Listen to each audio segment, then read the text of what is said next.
Welcome to this episode of the Saddleback Pod. My name is Matt Gillett, the host of the show. I am fortunate to be sitting here next to Ben Bakken. What's your title at TriStar? So I'm the Senior Vice President and Lansing Market Director. Okay, yeah. Both of them. Oh, yeah, there you go. Yeah. But I don't really run across you as much in that world. I mostly see you just casually through the community, social functions, events, things like that. There's a few of you out there that just do a fantastic job of being a steward of the community, obviously representing your business and your brand very well out there, and you find a way to be in all the right spots. At least I feel that way, that I constantly am seeing you in these spots.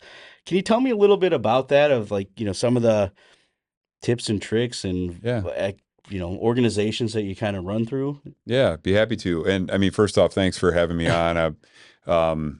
Long-time listener, first-time participant, but no, it's and I always joke too. I'm like, okay, well, is it really that I'm at all the events, or is it just that I'm the tallest person in the room most of the time? My friend Josh isn't there, but and I'm easy to find. But no, Matt, I it's easy to do that when you love this region, you love this community, and you love the people that are there, like you do, and the way that you support people. So yeah, I do like being out there. I'm fairly extroverted for those people, who know me. And, I love surrounding myself with people and being around people. And the fact is, there are so many good organizations. There's so many good people in this community that love the Lansing region the way I do. And surrounding yourselves, with those that are doing all this great work, it's easy when you enjoy doing it, as they say, find something you like, and then you never have to work a day in your life, and I love what I do. I love our organization. We're very passionate about being involved in the community. We focus a lot on our higher purpose, building genuine, lasting relationships that strengthen families and transform communities. That doesn't have anything to do with what we do. That's why we do it. Yeah. And it's an organization that supports that. That's a pillar I believe in. Between myself, my wife, my family, we like to be out there and involved, and that makes it easy to do it. So yeah. Do you find that a lot of times that you hold principles inside your business that you also hold within your family as well? Oh, yeah. That it's almost natural. You think this is just the professional side of things. We only look at it these situations in a business standpoint, but really it is kind of all the same thing. Those same principles really translate into the family world as well. Yeah, absolutely. And I think you can take that and think about that as an employer who's hiring people as well, for just about any small business that's out there, trying to make it, here in this town.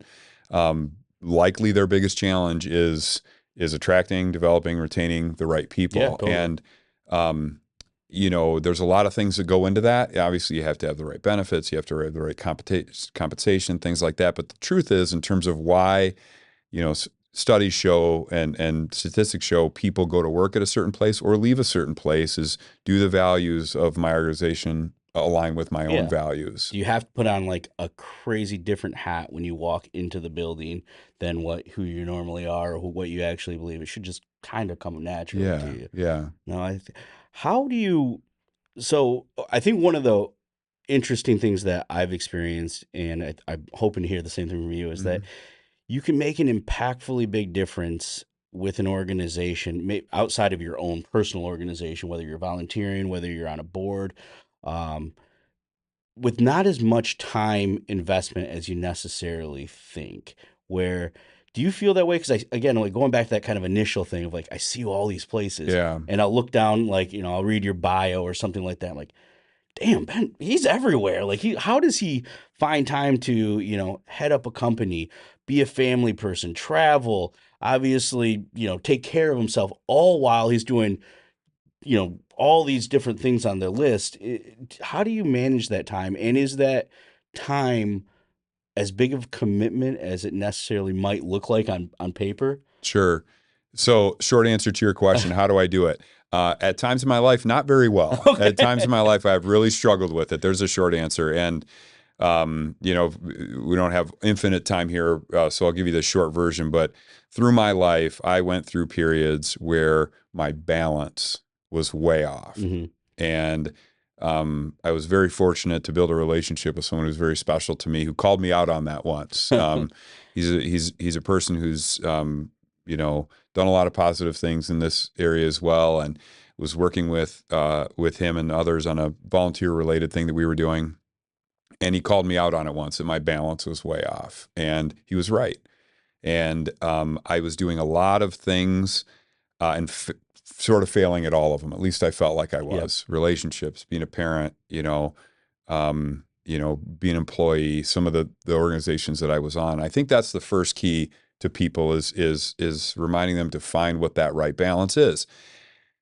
And then, once I built that relationship with him, and he's great, he continues to call me out on it if he sees me doing too much, and Sure. he'll even reach out to my wife and, hey, how's Ben's balance? If he sees me doing kind of something else. But um, to have a great support system around you, of finding what that is, and then as it gets off, as that pendulum swings, you pick up this other thing and this other thing, that are we finding that right balance? And that's Yep. true for ourselves. It's true for the people who work for us, in our organizations and our friends and people we care about.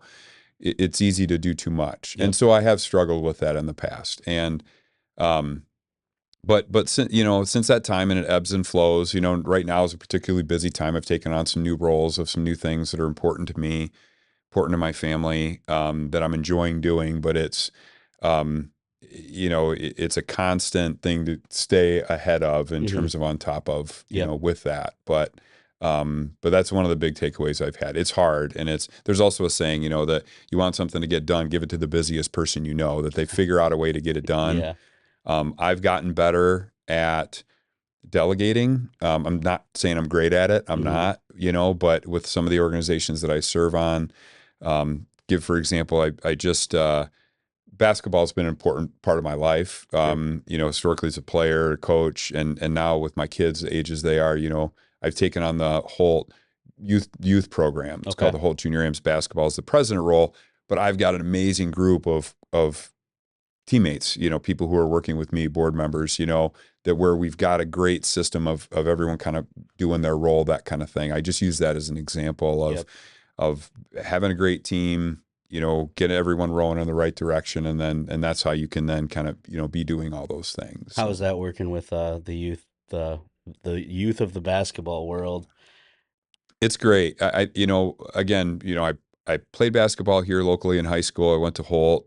Was fortunate to be able to play some college basketball. A couple years at Kent State, a couple years at Wayne State. I coached basketball with the whole varsity program from '04 to 17. We had some great Jeez. success. Okay. But my basketball journey will end with what I'm kind of doing now, focus on the youth side of the Yep. program. And we've got great new coaches at Holt. Our Holt varsity boys coach, AJ Moore, this will be, he's going into his first season. Edwin Jones, our girls varsity basketball head coach, he'll be in his second season, both outstanding coaches. But we've got a great relationship going with our youth program too, that we're feeding that program and developing our kids. We've got great coaches involved, so I'm really excited about the direction that's going. I guess not to pivot all the way over to basketball, but how difficult is that transition into that world where I would assume like when I was growing up, it was kind of like you just played for your town, and then maybe there's a kid or two that was good enough to play for the city, and then maybe there's a kid or two that was, it just kind of feels, but now it seems like you've got to have a structured diet of like how you're going to develop and are you going to travel financially, like how does these things work? And at least as a parent of kids that play soccer, it's Yeah, in that world of like, am I doing everything right here or am I yeah, doing everything wrong? I really want to lean on my community programs because that's where at least I grew up enjoying it, like meeting friends, having those kids that you went to high school, that those types of relationship, like I really bonded with. Um, but now it seems like, gosh, maybe play at, in a community program for a few years, but if you show any sort of development, now's the time to, take it a little bit further. How do you see that going? And I don't know, that word salad I just gave you, does that make any sense at all? Or is it that the does. Yeah, and temperature? boy, oh boy, this could be a whole segment unto itself. You talk about the kind of the world of youth sports. I mean, I'll say this, that because I know there's probably other things we want to chat about too. That um, the I am a absolute dinosaur when you talk about age. So I mean, it was a long time ago that I played college basketball and high school basketball and then youth basketball before that. When I played, again, preface dinosaur, Yeah. it was basically Parks and Rec basketball, maybe a little bit of AAU club basketball, and then it was your high school program. And in all sports, there's so much more that's available to kids to play. And I think that's great. I think that the challenge becomes, where you have a kid who just wants to be a kid and just wants to compete and likes to throw a football and likes to swing a baseball bat and likes to shoot a basketball. That are they getting pushed to pick one too early, do year-round sports? I think that's a huge obstacle. That's a challenge to deal with because I'm a big believer in kids just competing and just enjoying doing different things. And so that's one thing. On the one hand, there's a benefit that there's a lot of opportunities for kids to play if they really do want to lean into a sport. And kids are able to do things at a younger age than we were ever able to do at that age. But are they, I ask, are they better basketball players? Yep. Maybe they are, maybe they're not. I wonder, when I grew up, now granted, dinosaur, again, I preface that, it was a long time ago, but if you wanted to play on a weekend in the summertime, it was a nice day outside, it was hard to go find a court in a park that you could get onto. It's like, man, how many kids are on that court? And I know a lot of listeners will know what I mean. Now, drive around the summertime, it's hard to find a court where there's enough kids that are playing on the court. Are kids competing in the sport that they're doing, whatever sport it is, because they love it, or are they almost getting burnt out on it because someone else is pushing them, to do something? Are you is a parent trying to scratch an itch of kind of maybe what they did or didn't accomplish? That's what I wonder. So philosophically, when we look at our program, some of the things, we want our kids playing other sports too. It's not all basketball all the time. Are kids having fun? Are they being great teammates? Are they getting better? Are they, are they trying their best? Those are the things that we can control that we focus on. Yeah. But it's, again, discussion for another, because you could go down a rabbit hole with that, but it's something I believe in a lot. And the last basketball one of it, that's not really a basketball related, but it kind of is like I listened to a Jason Williams podcast at one point, and it was the first time I ever heard somebody say this, that I found it kind of fascinating, is that kids nowadays, they're always being coached. And if you show promise at a young age, you're always playing basketball in front of somebody. It's like they don't have time to enjoy the imagination of the game, of like the idea. Like, I would always do the 3, 2, 1, and launch just some stupid ass shot that I would have no business actually taking, but it was just fun. And it would keep me interested for time and time again. But I even catch myself as a parent doing that. Why are you doing that? Like, to my kids, I'm just like, you're never going to do that in an actual situation. Like, what do you wait? And it's the exact opposite of that. At least I look at it. It's like having that imagination of putting yourself in some of these situations that are probably not going to happen, but just the understand, just like reading a book, right? Like, you're not in this fantasy world, but enjoy it while it's here.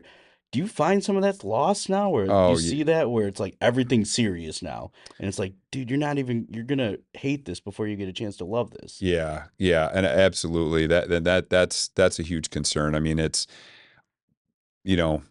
sports or music or being in the school play or pretending to be it has to be fun. Like, kids have to enjoy it, and I think that they do enjoy it when they do some of it, but you can go too far to where it's not fun anymore. And just being creative and just being silly with it and striking that balance. One thing would be there's so much structure, there's so many individual workouts, there's so many trainers that are out there.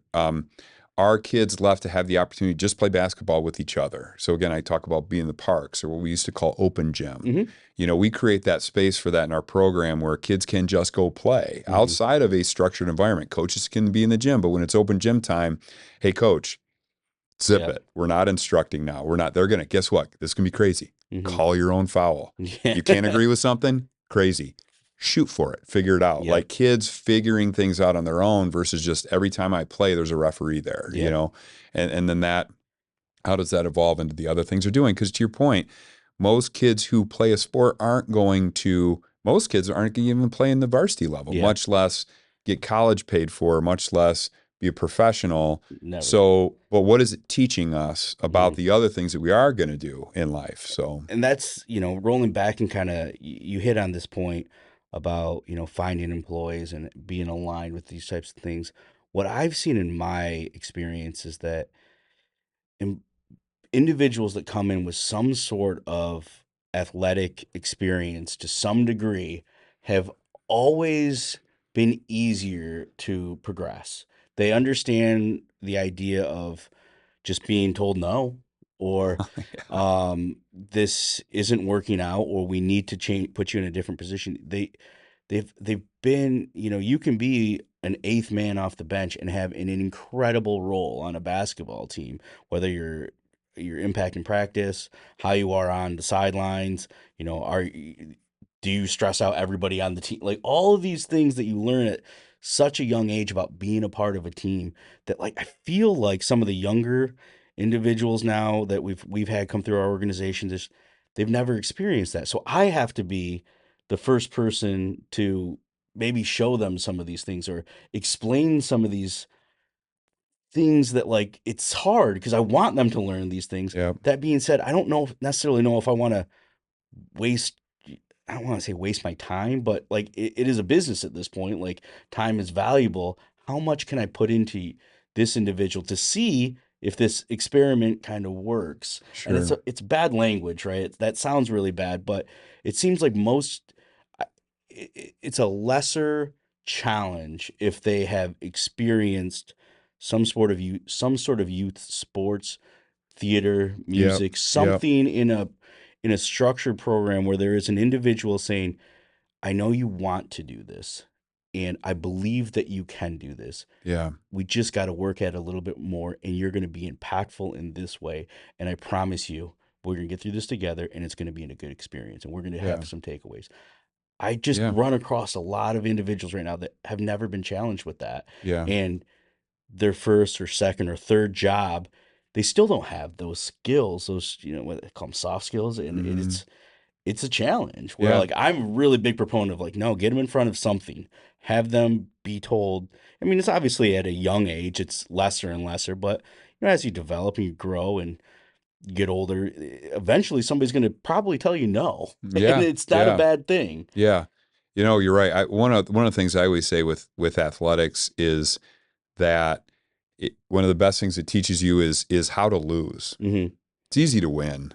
In business, you get that next big client, you open that next store, that's easy. Yep. What's hard is how do you deal with loss? Hmm. And I think that's one of the things that athletics, teaches.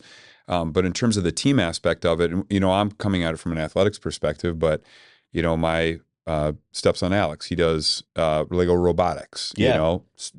same concept. My stepdaughter Emma, she does theater and play and those things. You're working at a team.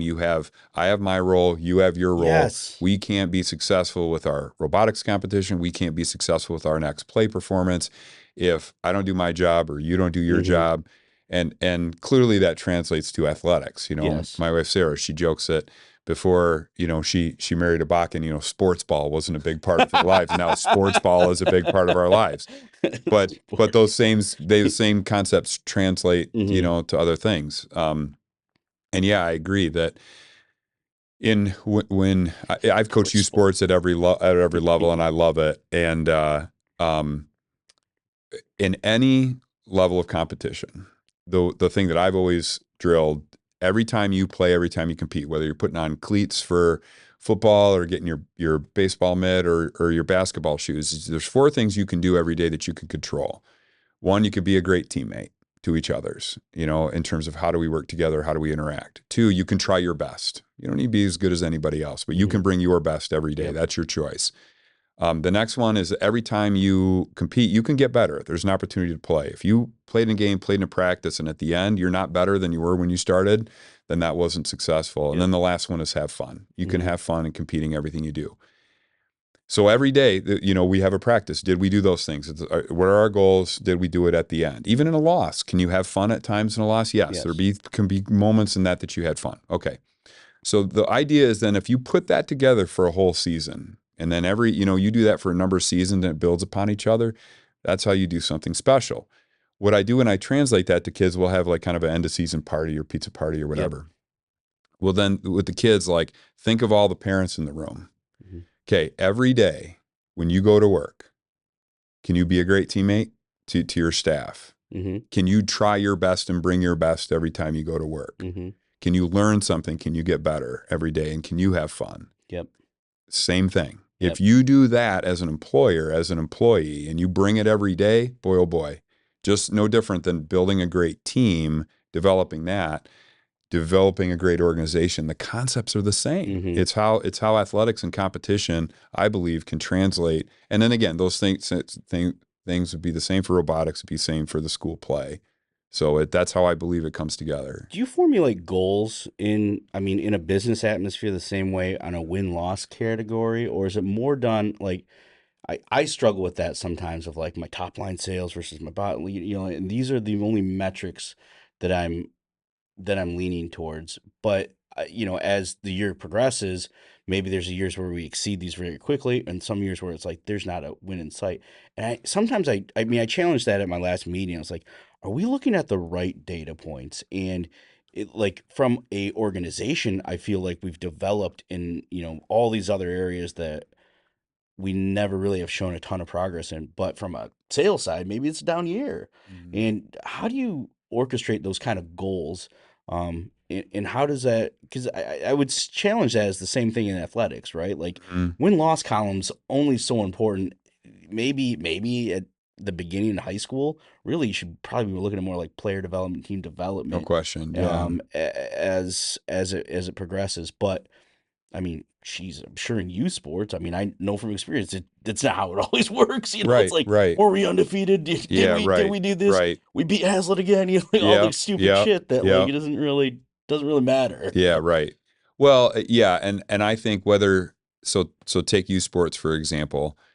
The way we approach our program is that has to be a heavy focus on player development, skill development. That's what we're primarily there to do.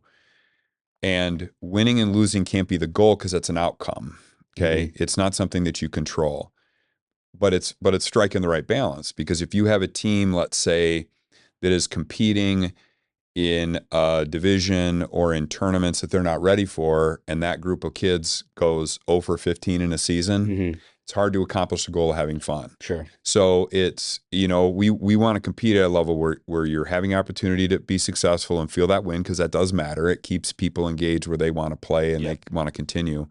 But then also focusing on the things you can control. Translating that to business, I think it's a balance.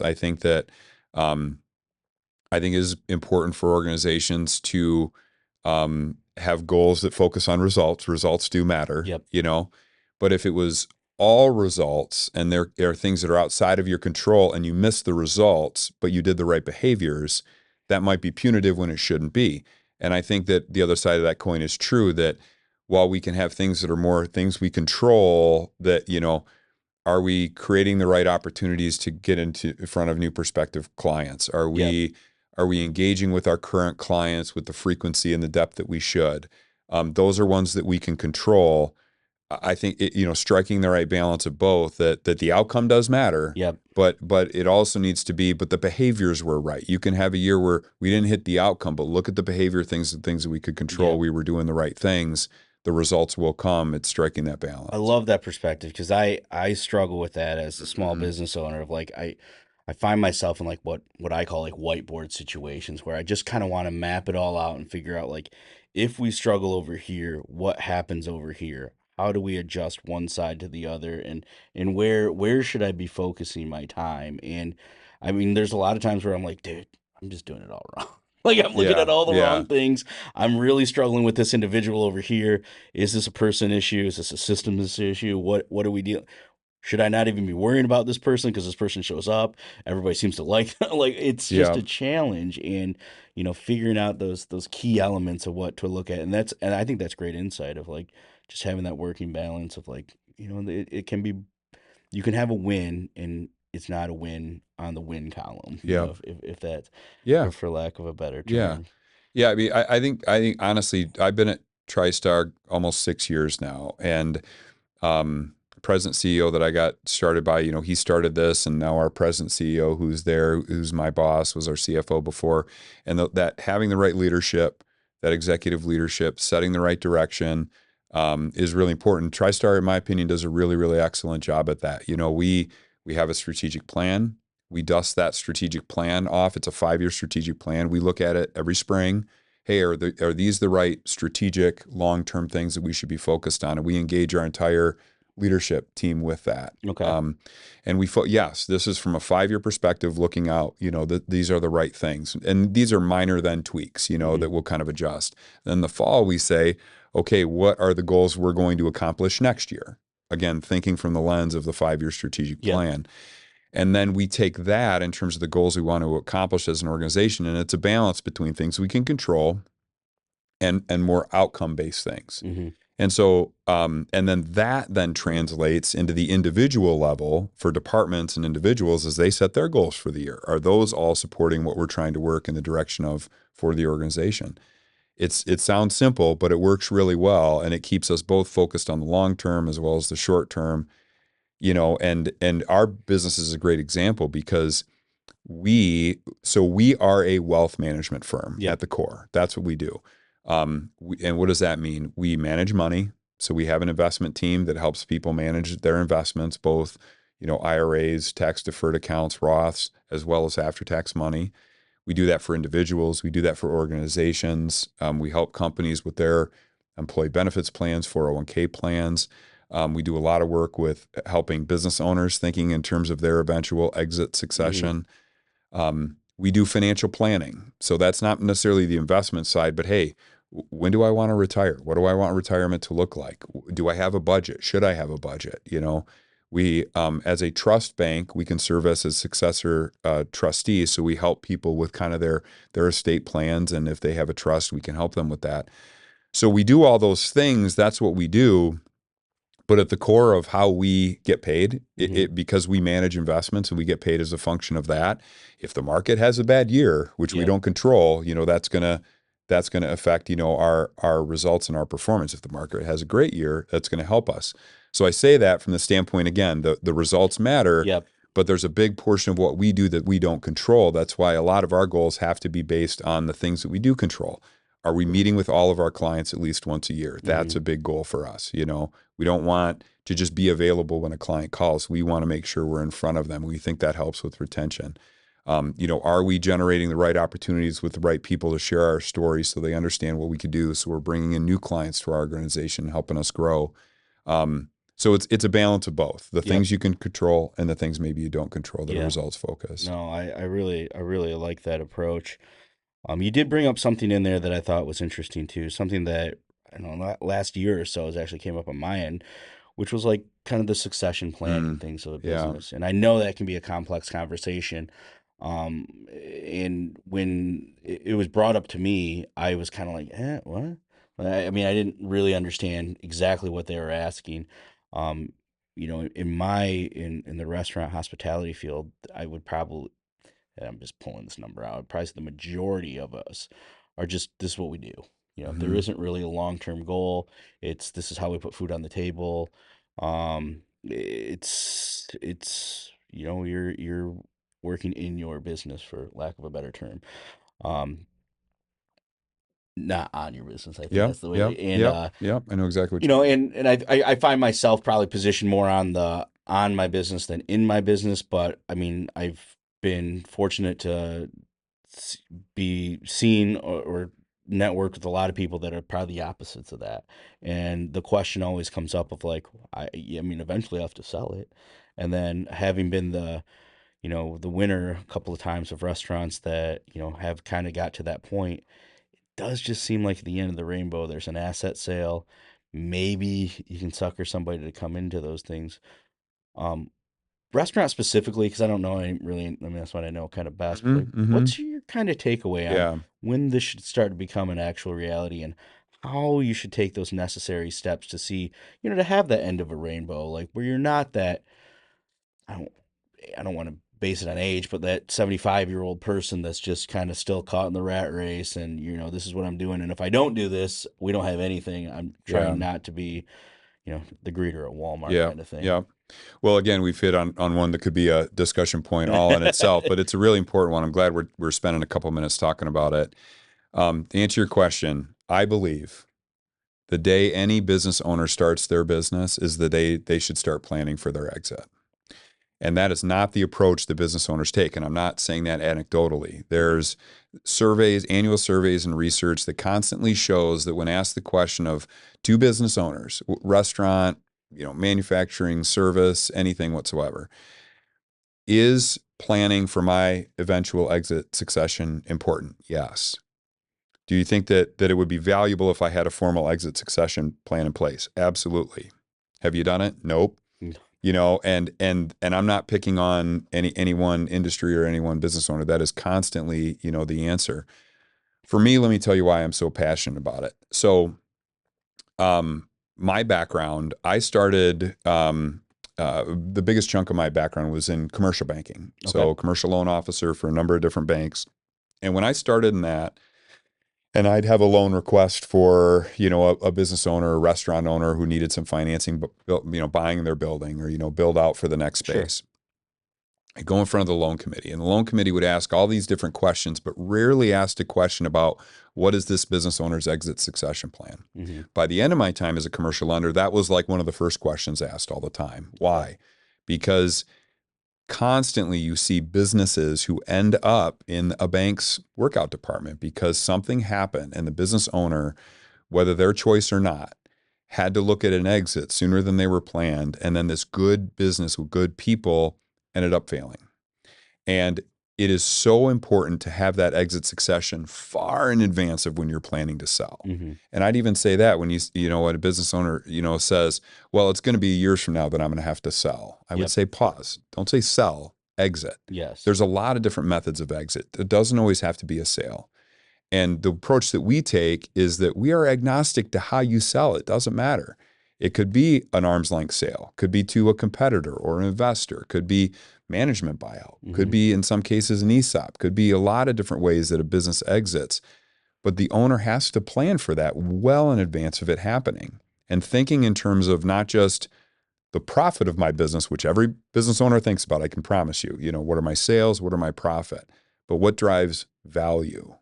Mm-hmm. When you think about like a sort of a net worth statement, for your average, American that's out there, they've got a job, they put some money away in a 401k, maybe they own a house, they have a little equity. Okay. The business owner typically, that going concern value of their business, which is a very hard to value, highly illiquid asset, is such a big part of it, yet they famously plan less and plan late. And so I think that's such an important piece. And it's why, I spent time in commercial banking. I worked for two different closely held family businesses here in town, and I had C-suite roles in both. I had a CFO for a wholesale retail company, chief operating officer for a service company, both family owned, both multi-generational.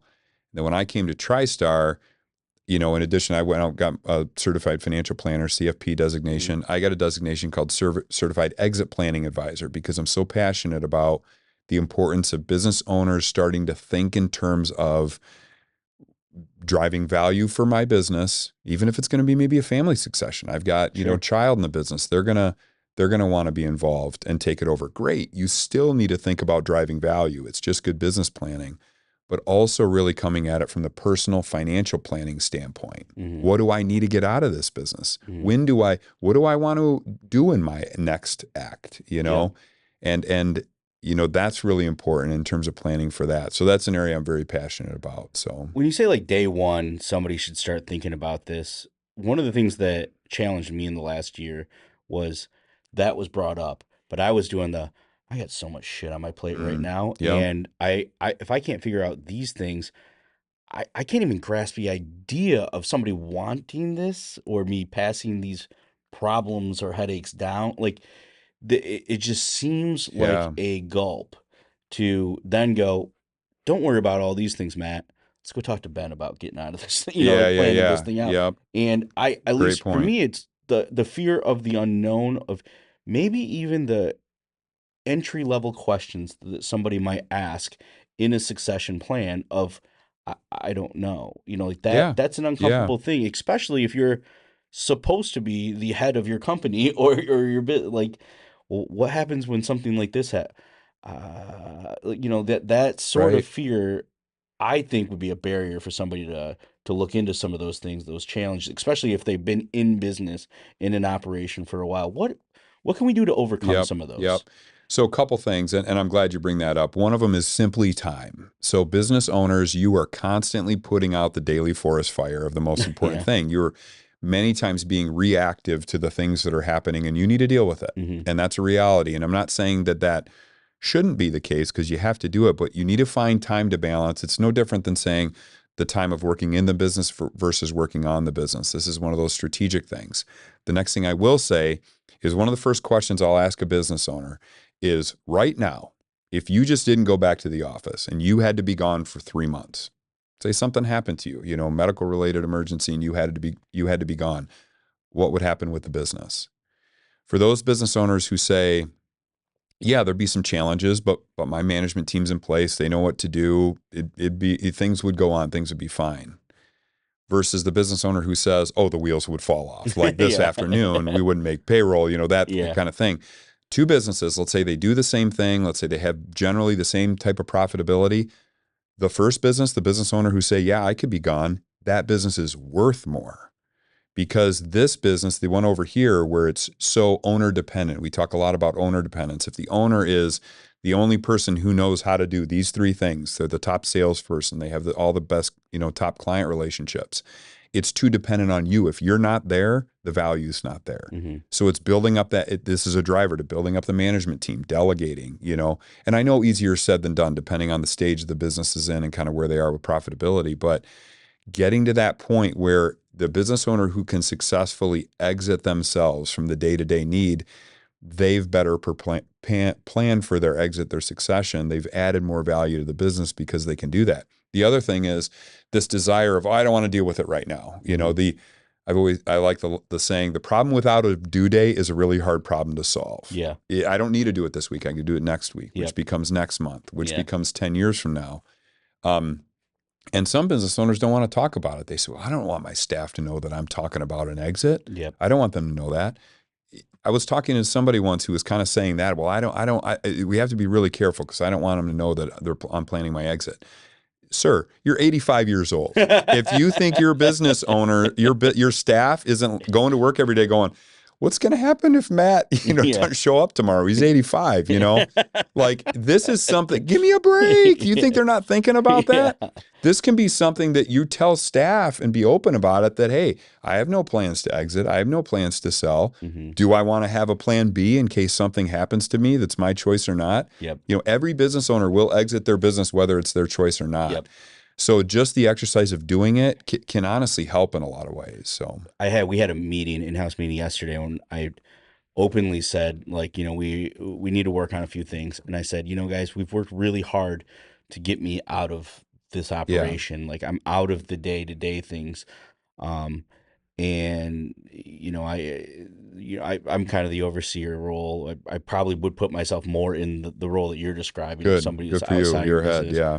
Um, but I did openly bring that up. What can I help today or in the next week or so? Something inside your operations, like your stores, your departments, because I feel like there's a lot of challenges. I'm just not necessarily always aware of what exactly they are that me personally, can impactfully help. Whether that's I follow up with catering leads and just like, close the deal. That's not Hmm. necessarily a job that I'm gonna have, but if I can do that for you and help you get to that next step, let me enter that.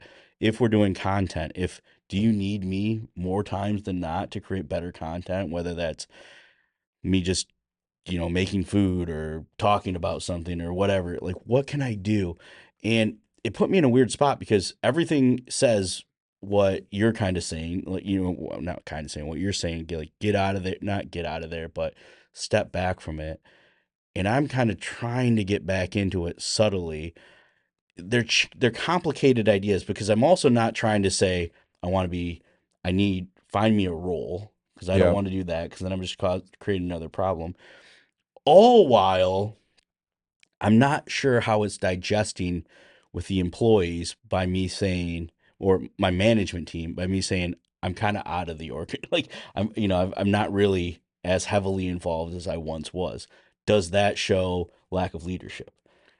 Well, I think Complex, it right? is, and it's the shades of gray. The answer to that question. It's a tough one, but I think ultimately, if there's a way for the business owner to convey to staff that I want to make myself irrelevant, I want to do that by empowering you. Why am I doing that? Because I trust you, Hmm. and I believe that you can do it.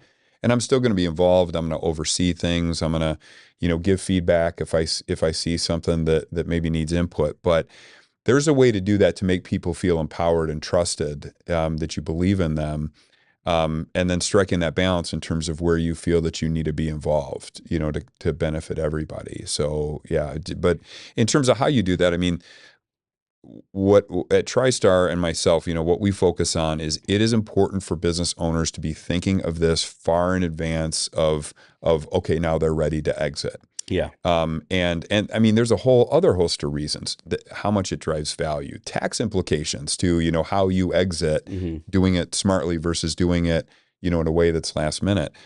But many times the things that need to be improved are organizational management related things of how the business runs. Do you have the right people in the right seats? Do you have gaps that need to be addressed in terms of how you work together? Are you doing that efficiently?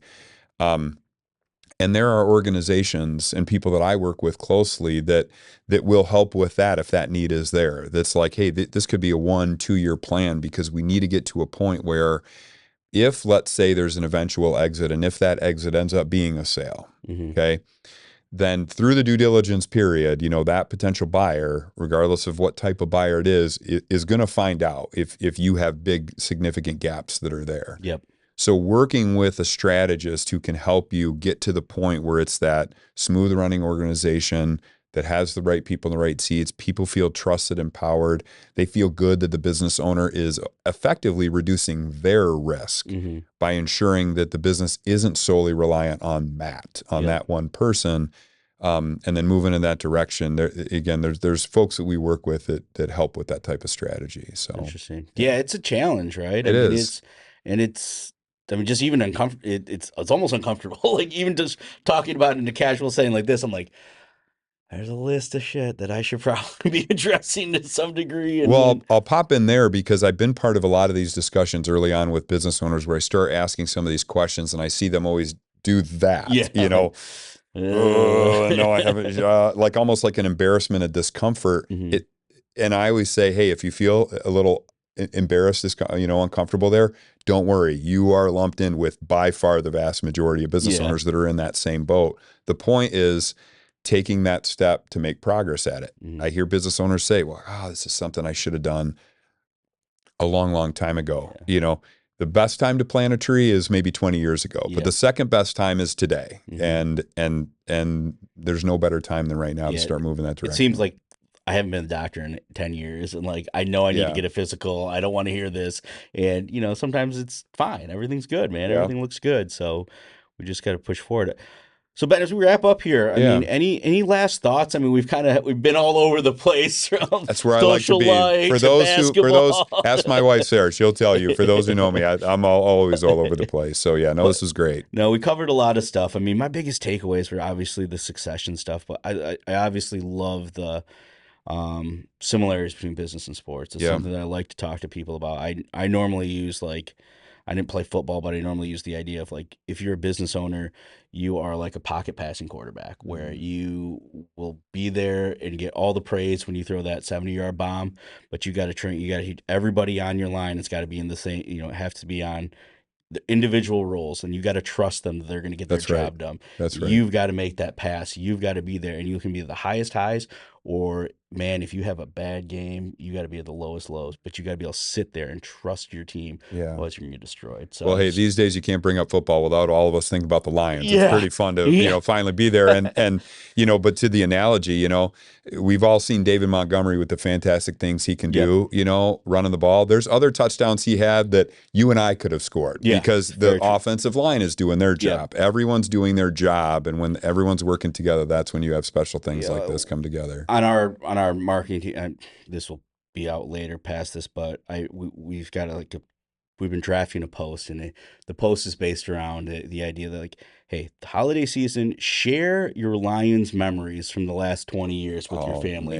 Because I've got a 10-year-old that thinks this is how the world freaking works with the Detroit Lions, and I'm like, dude, enjoy it. You might get it for a couple of seasons here, but there's some definitely dark sides of this world, man. And you will. I mean, it's like a political ad of I don't want my children to ever go through what I went through. It's bad. So yeah. I value the Lions. They've brought me a ton of joy these last 2 years, but to not educate the youth in the Matt Millen world, we've been through the dark. Now we get to celebrate. And it is. Again, I hate to go back to this. It is a lot of that. There are going to be some good times and some bad times, and you really have to go through those bad times to really enjoy those good times. No question. Cool. Well, hey, I appreciate you coming on, Ben. This has been great. It went by fast as always. Yeah, exactly. Yeah. Cool. Well, thanks again, Ben. Where can people reach you if they want to get a hold of you? Yeah, they can go to the TriStar website, TriStar Trust. You can find my contact info right there if anybody wanted to hear more of anything that we were talking about. But, most of all, I just appreciate you having me on. This was a lot of fun. It went fast, for sure. Thanks again, Ben. Thank you.